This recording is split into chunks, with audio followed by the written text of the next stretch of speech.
You guys had scoring opportunities last night. What works well for you guys as a group that enables you guys to have some of those opportunities? I think, well, one, we haven't played together at all, so you try to keep it really simple and get pucks deep and just work and turn pucks over and be predictable and get pucks on net. Obviously, we had a few point shots for some deflections and crowd the net and try to get some dirty goals. But Brownie and Goat are two pretty skilled guys that can make some plays with the puck, and we just wanted to play big and mean last night. How much space does Frederic create? We just spoke with him, and how much quicker he is this season.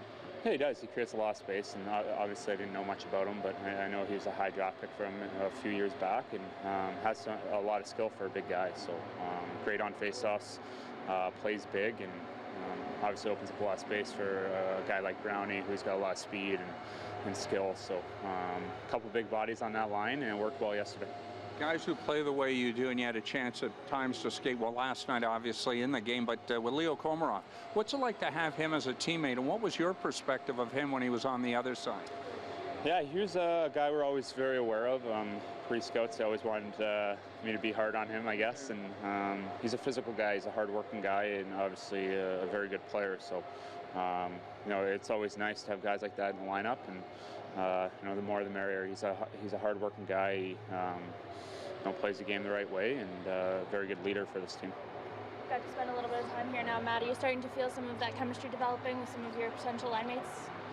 Yeah, I mean, I played one game with Nylander and one game with Brownie and Goat, and played with Hyman as well. So training camp's all about getting to know your teammates, and throughout the season, the lines always change. I was fortunate, I guess, to play with the same guys for the last 3 years, but generally, you have new line mates throughout the year. When things get a little stale, coaches change things up. So just to play with all different bodies and get an opportunity to play with all different guys is great. And then obviously away from the rink, getting to know your teammates and spend some time with them is huge this time of the year. What's key to establishing a good forecheck, given how well the defensemen are moving the puck these days? First, like I said, being predictable and not turning it over.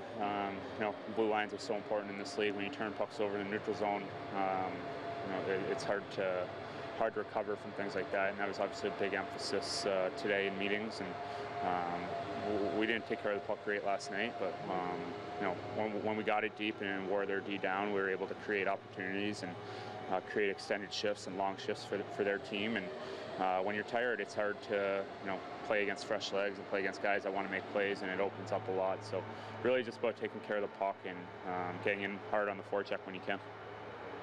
You mentioned being away from the rink. Do you find some of the younger guys on the team are picking your brain about your life in the NHL?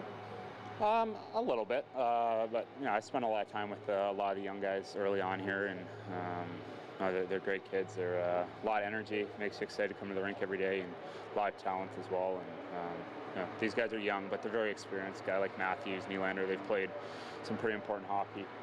Matthews played in the World Cup, so he's pretty experienced in big situations. And there's definitely some things I can learn from these guys as well in terms of skill. So it's all about coming together as a team and making each other better and demanding the best out of one another.